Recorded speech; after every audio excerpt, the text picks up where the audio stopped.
Di cerita sebelumnya, Jiang Han yang mengetahui jika orang-orang terdekatnya dalam keadaan bahaya, dirinya memutuskan untuk menjadi lebih kuat dengan menyerap seluruh kekuatan dari batu energi. Dalam semalam, Jiang Han menerobos secara gila-gilaan ke ranah puncak kultivasi, yaitu ranah Juedian. Keuntungan lain yang juga didapatkannya, lantai kedua Demon Locking Tower terbuka karena Jiang Han memenuhi syarat secara tak sengaja. Dengan begitu, dia memanfaatkannya untuk melatih ranah kultivasinya yang baru di dalam Demon Tower tersebut. Setelah ratusan hari di dalam Demon Tower, akhirnya usaha Jiang Han untuk menjadi lebih kuat menemukan hasil yang bagus. Dia berhasil menaklukkan lantai tersebut dengan mengalahkan semua demon monster dan pemimpin dari lantai di sana. Beberapa demon monster yang kuat Jiang Han pilih untuk menjadi pasukan elitnya, dan sisanya Jiang Han serap untuk memperkuat dirinya. Dirasa persiapannya sudah cukup, Jiang Han berangkat dari kota Piaksue menuju ibu kota kekaisaran untuk menyelamatkan kakak Yu dengan ditemani oleh Daxia. Oke, seperti biasa, jangan lupa untuk subscribe, like, dan komen agar admin tambah semangat lagi untuk kedepannya. Dan yang mau bantu-bantu admin untuk ngopi saat begadang juga bisa langsung ke kolom deskripsi ya. Semoga video kali ini dapat menghibur teman-teman sekalian.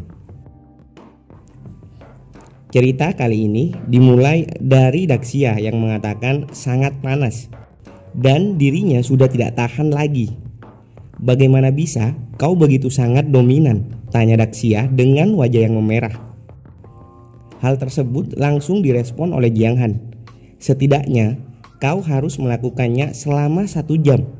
Jika kau ingin segera istirahat, cepat selesaikan ini agar kultivasimu meningkat."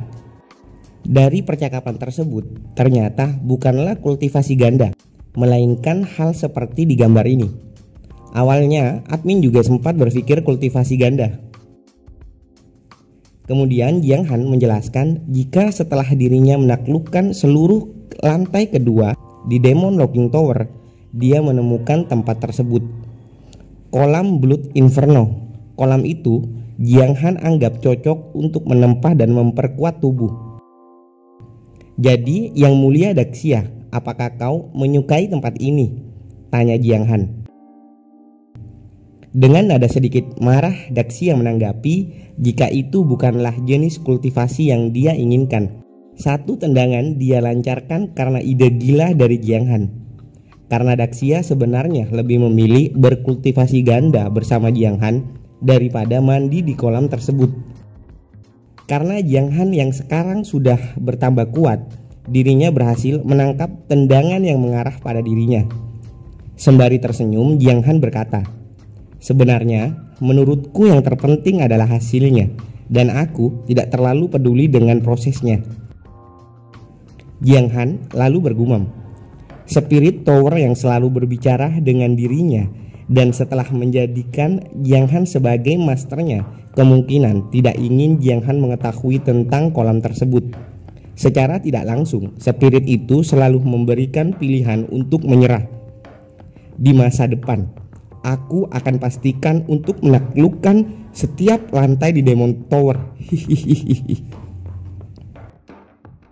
Setelahnya, Jiang Han dan Daxia memutuskan untuk keluar dari Demon Locking Tower karena tempat tujuan mereka yang sudah dirasa cukup dekat. Dengan sebuah teknik teleportasi saat ini, mereka terlihat sudah berada tidak jauh dari ibu kota kekaisaran.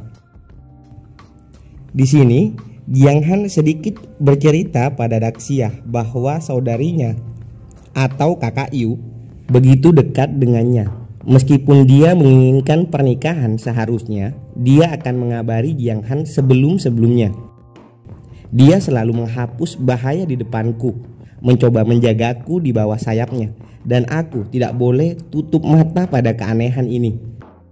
Sekarang kurang dari 20 hari sebelum pernikahannya, semua kekuatan besar akan datang ke ibu kota kekaisaran.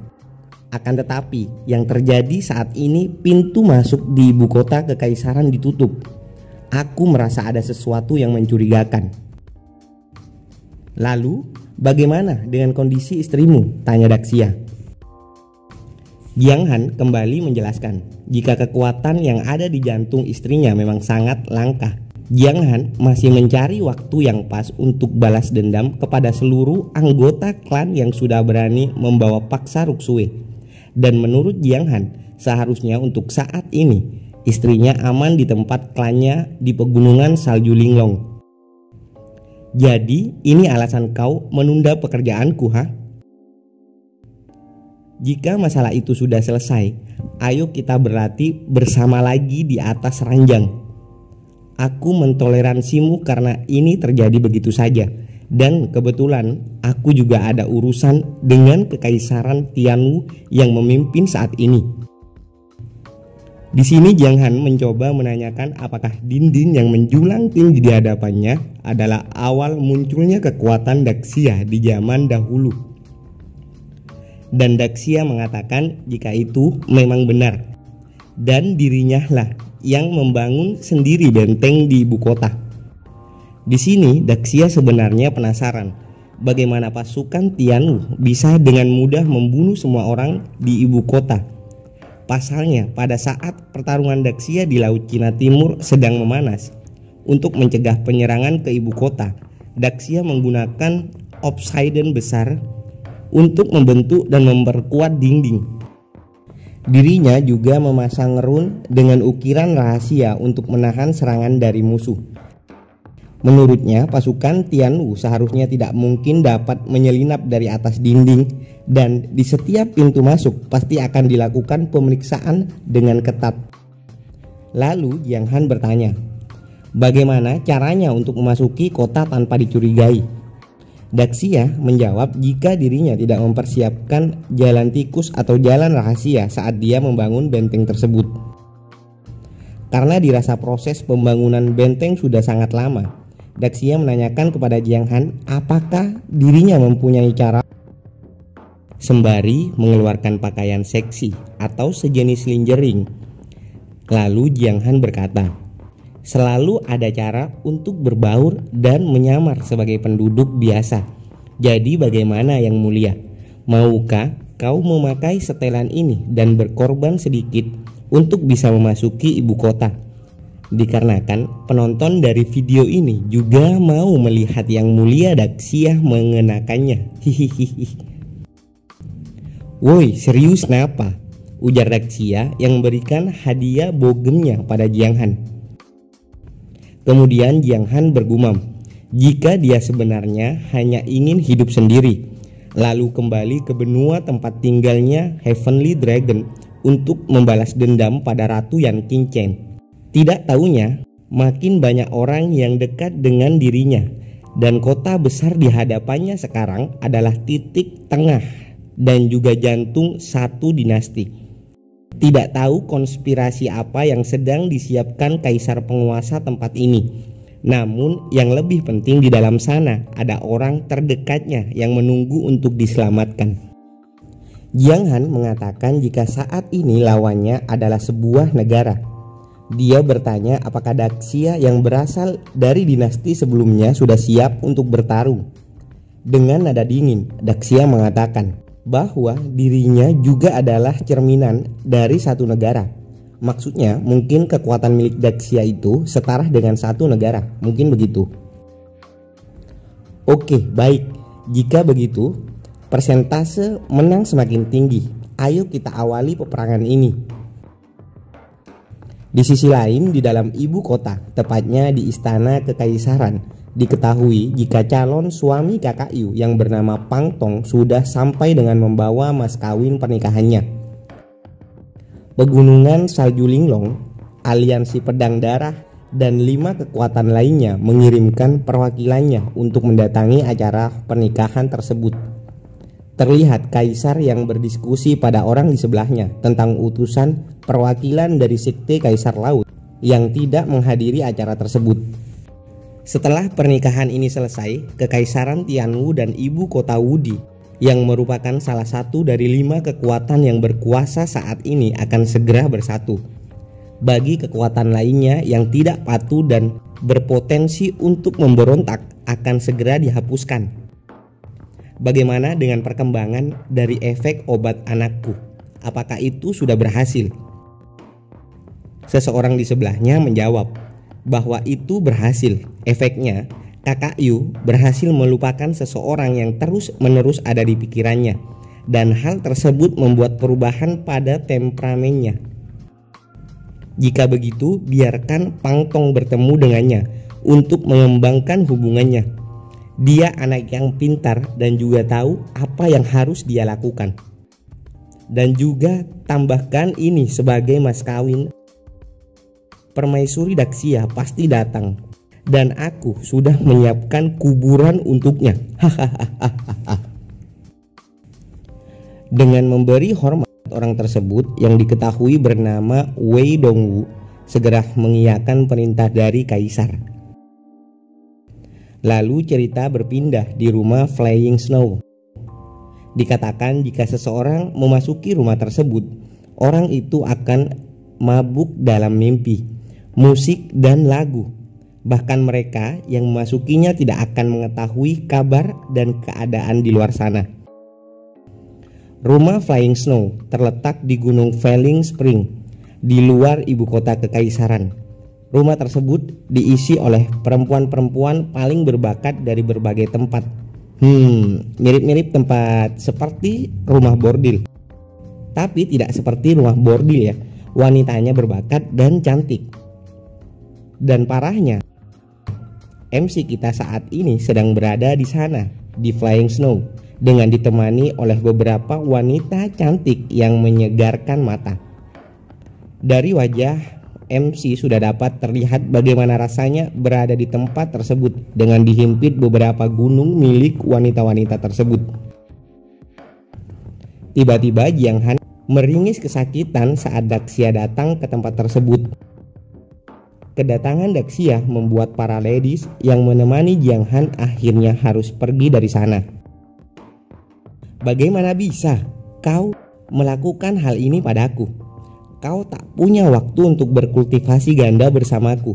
Akan tetapi, kau malah menghamburkan waktumu di tempat seperti ini. Di sini Jiang Han segera menanggapi Daxia dengan beribu alasan. Wajah mereka berdua pun tampak memerah. Mungkin karena pembahasannya yang lumayan intim. Daxia yang agak sedikit sakne mencoba merayu Jiang Han agar mau menemaninya untuk berkultivasi ganda. Tangan Daxia mulai memasuki pakaian Jiang Han secara perlahan-lahan. Kita sedang dalam kondisi berbahaya. Karena itu kita harus berkultivasi ganda sesering mungkin. Beberapa saat kemudian seseorang memasuki tempat Jiang Han berada. Terima kasih sudah mau untuk menunggu. Hei gadis-gadisku, apakah kalian menikmatinya? Dan orang tersebut ternyata adalah Ouyang Shu. Lalu betapa terkejutnya Ouyang Shu ketika melihat yang berada di tempat tersebut ternyata adalah Jiang Han dan Daxia. Keringat dingin langsung dirasakan oleh Ouyang Shu. Dia sangat tahu betul siapa Daxia.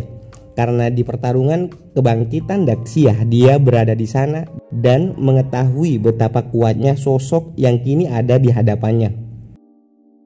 Wah, maafkan aku permaisuri Daxia. Kurasa aku sudah mengganggu waktu kalian berdua. Ouyang Shu kemudian bergumam dalam hati. Saat di puncak Luosen, permaisuri masih terluka serius karena pertarungannya. Tapi sekarang dia tidak hanya pulih sepenuhnya. Aku merasakan peningkatan kekuatan yang sangat besar pada dirinya. Saat pandangannya beralih kepada Jiang Han, keterkejutannya kembali dirasakan. Belum lama ini, saat setelah peperangan di puncak Luosen, Jiang Han baru menerobos kerana Sain. Tetapi sekarang aku bahkan tidak dapat melihat tingkat kultivasinya. Dia berkembang sangat cepat dengan waktu sesingkat ini. Apakah mungkin karena kekuatan spesial yang dimiliki Jiang Han, kultivasi ganda? Dengan sigap Ouyang Shu berkata, kalau Tuan dan permaisuri tidak keberatan, aku punya beberapa teknik rahasia yang cocok untuk kalian berdua. 3 buah buku diperlihatkan dan buku-buku tersebut adalah buku tentang teknik kultivasi ganda. Kenapa demikian? Karena sesaat setelah Jiang Han melihat buku-buku tersebut, MC kita segera cosplay seperti orang suci. Tidak. Jangan membahas hal itu terlalu jauh. Karena kita semua sudah berada di sini, alangkah baiknya kita langsung membicarakan urusan kita. Kemudian cerita flashback sedikit saat di pegunungan Luosen. Sebelum berpisah dengan Jiang Han yang telah menjadi tuan dari Oyangshu melalui sebuah kontrak, Oyangshu memberikan Jiang Han sebuah token. Dengan token tersebut, Jiang Han dapat memasuki rumah Snow House yang berada di mana-mana.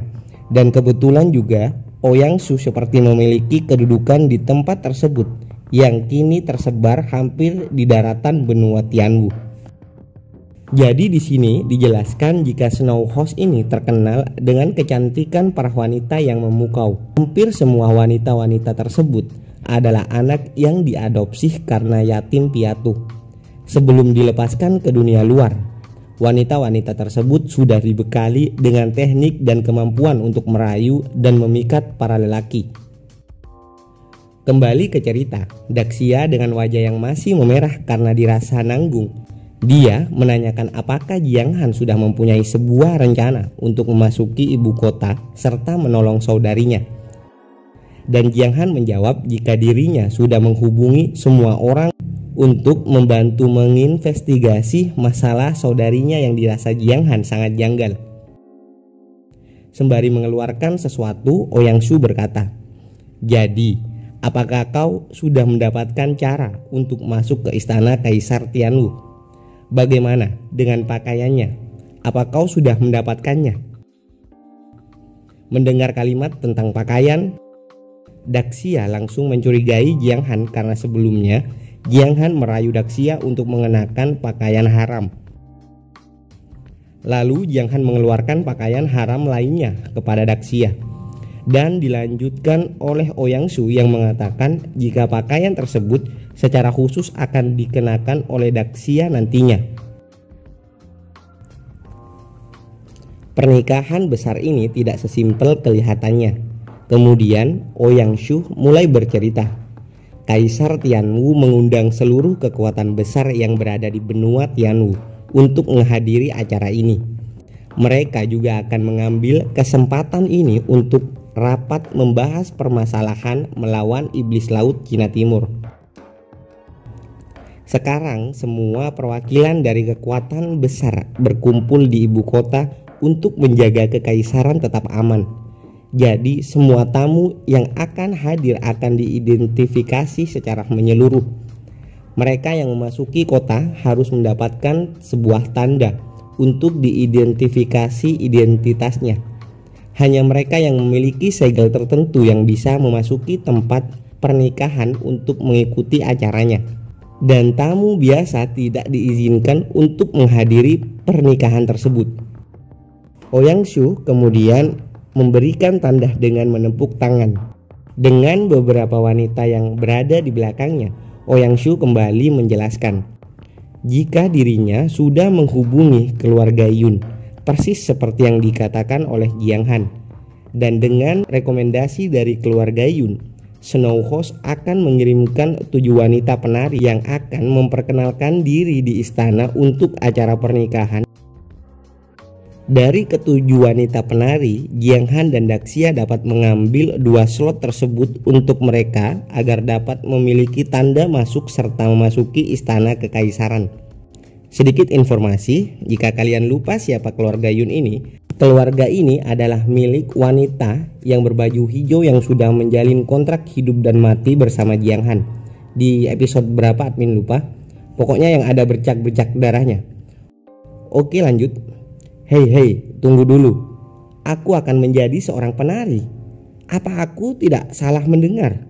Kukira kau akan menjadikanku seorang pemain alat musik bertopeng atau semacamnya. Tapi tuan, fakta yang sudah dikenal oleh dunia adalah di Snow House tidak ada pekerja laki-laki. Semuanya adalah wanita. Jadi persiapkan diri kalian untuk berlatih tari dan bernyanyi bersama dengan gadis-gadisku beberapa hari ke depan. Tepat setelah mengatakan mereka berdua harus berlatih, di sini Jiang Han terlihat murung. Pasalnya Daxia yang awalnya tidak menyukai kolam Blood Inferno yang ada di dalam Demon Locking Tower, mendadak beralasan akan pergi ke sana untuk berlatih. Sebuah alasan untuk menolak agar tidak belajar menari dan menyanyi. Masih tersisa 3 hari sebelum waktu pernikahan akan digelar. Cerita berpindah di pintu gerbang ibu kota kekaisaran. Di sana terlihat pasukan yang menjaga tempat tersebut. Beberapa saat kemudian, rombongan sebuah kereta dari Snauhaus bersiap memasuki gerbang ibu kota. Ouyang Shu pun segera turun dari atas kereta untuk meminta izin agar dirinya beserta rombongan dapat memasuki gerbang yang dijaga sangat ketat. Di kereta yang sama tempat Ouyang Shu, tampak seorang wanita yang mengenakan sebuah cadar dan membuat para lelaki termasuk prajurit penjaga gerbang terpesona dengan kecantikannya. Kelambu transparan yang menghiasi kereta menambah rasa penasaran dari setiap lelaki yang melihatnya. Salah seorang prajurit penjaga di sini mengatakan agar wanita yang berada di dalam kereta untuk melepaskan cadar miliknya sebelum masuk. Hal itu dia lakukan untuk menjaga acara yang akan berlangsung beberapa hari lagi tetap aman dan berjalan lancar. Apa kau menyuruhku untuk melepaskan cadar milikku, Tuan? Setelah melihat dan mendengarkannya, prajurit tadi langsung terperangah dengan sosok wanita tersebut. Dia menjawab tidak perlu untuk wanita tersebut membuka cadarnya. Maka cepat tempelkan tandanya di sini, ujar si wanita sembari mendekatkan bahu miliknya dengan sedikit menurunkan pakaiannya. Dan akhirnya wanita tersebut yang merupakan MC kita yang sedang dalam penyamarannya mendapatkan stempel tanda masuk. Tawa bodoh Jiang Han terlihat setelah berhasil mengelabui para penjaga. Di rombongan itu juga tidak ada orang yang ditargetkan, ungkap seorang penjaga setelah mencocokkan wajah gambar dari Jiang Han dan Daxia yang berada di poster pencarian. Aku duduk untuk menyamarkan tinggi badanku, jubah lebar untuk menyamarkan tubuh fisikku. Ditambah lagi aku sedikit menggeser beberapa tulangku untuk membuat bahuku lebih kecil. Ini hanyalah sebuah teknik penyamaran taktis. Jadi hari ini bisakah aku melihat saudariku? Kemudian cerita berpindah di istana kekaisaran. Tempat atau ruangan milik Li Chan atau Kakak Yu berada. Terjadi sedikit keributan di sana. Beberapa penjaga mendapatkan perlawanan dari Kakak Yu. Dengan mengambil sebuah pisau, di sana Kakak Yu menyandra salah seorang penjaga. Dia terus-menerus mengatakan kepada penjaga lainnya untuk segera dikeluarkan dari tempat tersebut, agar dirinya bisa pulang dan menemui adik kecilnya yang selalu menangis. Meski para penjaga mengatakan jika di sini adalah rumah dari Kakak Yu, namun Kakak Yu berkata, "Tidak, kalian salah. Rumahku bukan di sini. Adikku sedang menunggu di rumah. Kalian sudah terlalu lama mengurungku. Cepat biarkan aku pulang karena adikku akan menangis jika aku tidak segera pulang."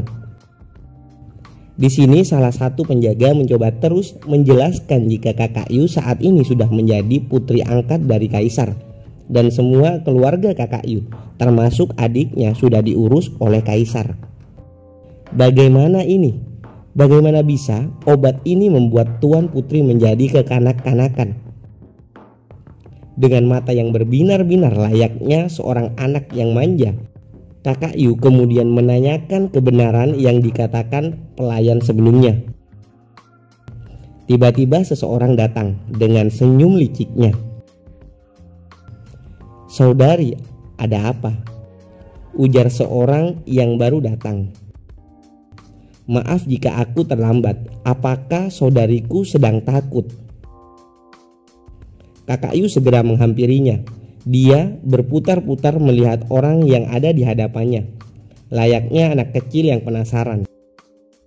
Jadi apakah itu benar-benar kamu? Apa kau lebih tinggi dariku sekarang?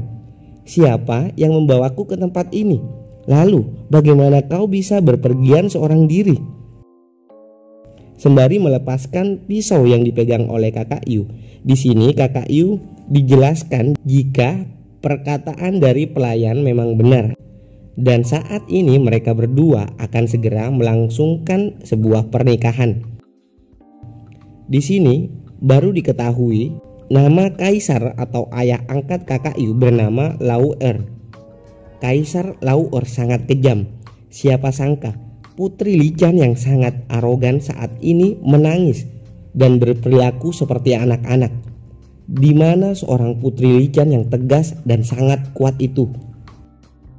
Kemudian Putri Lican dijelaskan kembali dengan cerita-cerita sebelum-sebelumnya yang selalu melindungi saudarinya kapanpun dibutuhkan. Penjelasan pernikahan juga dijelaskan kepada Kakak Yu. Karena penjelasannya kepanjangan jadi admin singkat. Kakak Yu sedikit teringat kembali dengan cerita masa lalunya. Di saat-saat kepergiannya menjadi anak angkat kaisar, dia mengingat adiknya yang terus-menerus menangis karena tidak mau berpisah dan ditinggalkan.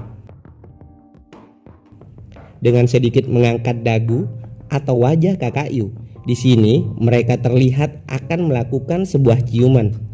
Beberapa gombalan terus-menerus muncul dan ditujukan pada Kakak Yu. Namun sebelum mereka berdua benar-benar melakukan adegan dewasa tersebut, raut wajah Kakak Yu berubah. Aura naga miliknya tiba-tiba muncul dan memberi tekanan pada orang-orang yang berada di sana. Sebuah serangan dari tangan kiri Kakak Yu mendarat tepat di pipinya. Lalu Kakak Yu berkata, "Kau adalah seorang pembohong." Sembari berjalan meninggalkan ruangan miliknya, di sini Kakak Yu tampak mengingat kembali beberapa kejadian saat bersama Jiang Han. Dan inilah alasan kenapa Kakak Yu memukulnya. Orang tadi ternyata bukanlah MC kita, melainkan Pang Tong, orang yang dijodohkan dengan Kakak Yu. Prajurit sudah ditempatkan di mana-mana dan ada sesuatu di dalam obat Putri Lican. Jadi dia tidak bisa pergi jauh dari tempat ini. Karena kau tidak patuh, maka jangan salahkan aku karena aku akan sedikit memaksa. Berburu itu adalah hal yang paling aku suka. Kemudian cerita berganti di tempat para penari berada. Di tempat tersebut terlihat Jiang Han yang sedang berdiri di dekat kolam. Tepat di belakangnya terlihat dua orang yang sedang mengawasinya. Kemudian salah seorang yang mengintip mengatakan pada temannya tentang kecantikan yang dimiliki oleh Snow Host yang dirumorkan memiliki 3 titik romantik dan 7 titik kebijaksanaan. Kembali pada Jiang Han, saat ini dirinya terlihat sedang mengumpat sembari memandangi langit. Dasar istana sialan ini memiliki arai untuk menekan tingkat kultivasi. Tanpa izin, semua kultivasi di atas tingkat absolut atau di atas Rana Juedian akan langsung dilemahkan oleh formasi ini. Kaisar tidak tahu malu itu, sudah berani mengundang begitu banyak orang datang ke acara pernikahan. Pasti sudah ada persiapan yang matang yang telah ia siapkan. Untungnya, untuk menyamarkan identitasku, aku menekan kekuatanku ke tingkat Wuhou. Terlebih lagi, aku melihat saat berada di sini, jika tanda ini tidak hanya untuk orang yang keluar masuk kota. Akan tetapi seluruh orang yang memiliki tanda ini terlihat bangga pada dirinya sendiri. Aku harus mencari tahu tanda ini dengan kekuatan jiwa. Mungkin itu terlihat seperti tanda biasa, tapi aku merasa tidak mungkin sesimpel itu. Aku harus secepatnya bertemu dengan saudariku. Kekuatan jiwa mata penggoda, ujar Jiang Han mengeluarkan tekniknya. Tiba-tiba dua orang yang sedang mengawasinya tadi bertingkah aneh. Mereka berdua tiba-tiba seperti terpesona dan mabuk dalam mimpi. Dan beberapa saat kemudian mereka berdua tiba-tiba sudah seperti ini, tergeletak tak sadarkan diri dengan pakaian yang sedikit terbuka. Ya, sedikit lah. Karena tidak ada pembahasannya, jadi yang di-skip cerita plus-plusnya ya. Mereka tiba-tiba sudah seperti itu dengan Jiang Han yang berada tidak jauh dari sana. Jiang Han pun keluar dari tempat tersebut. Kemudian dia membuka peta yang di dalam peta tersebut terdapat tanda di mana kakak Yu berada. Jiang Han saat ini sedang memahami situasi dan menghafal letak peta saudarinya berada. Setelah itu dia pun segera akan pergi untuk menjalankan rencananya. Namun sebelum dia pergi dari sana, seseorang dari dalam kolam yang berada di dekat Jiang Han muncul ke permukaan dan langsung menutup mulutnya. Orang tersebut menarik Jiang Han kembali ke dalam air.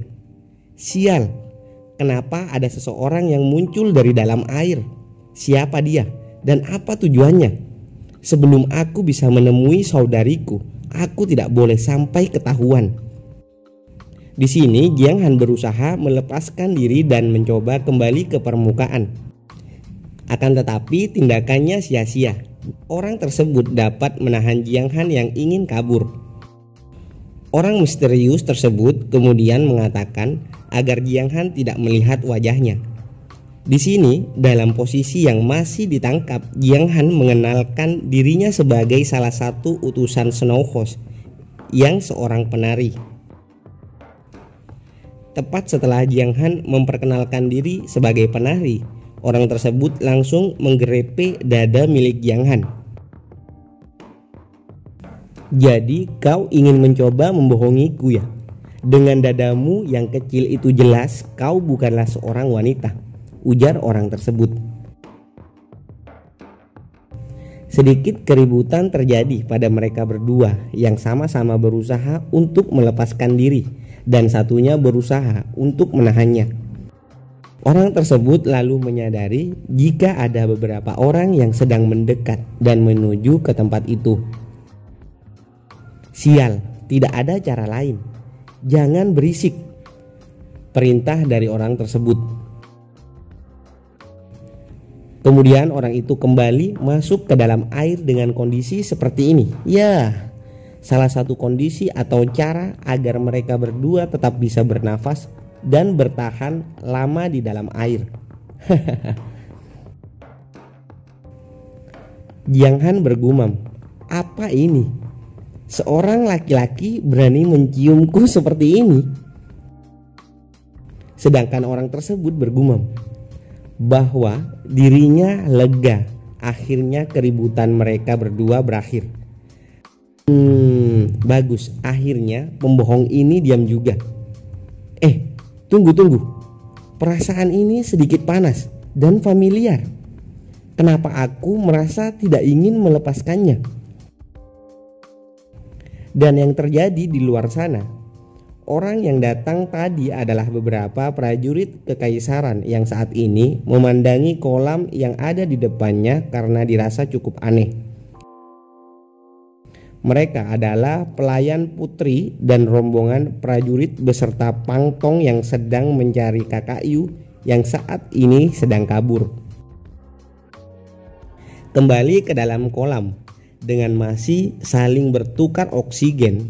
Perlahan helm orang tersebut terlepas dan tanpa jelas siapa dia. Hal itu juga langsung disadari oleh Jiang Han. Apa? Kakak Yu? Oke, akhirnya selesai. Sampai bertemu lagi di next video dan see you.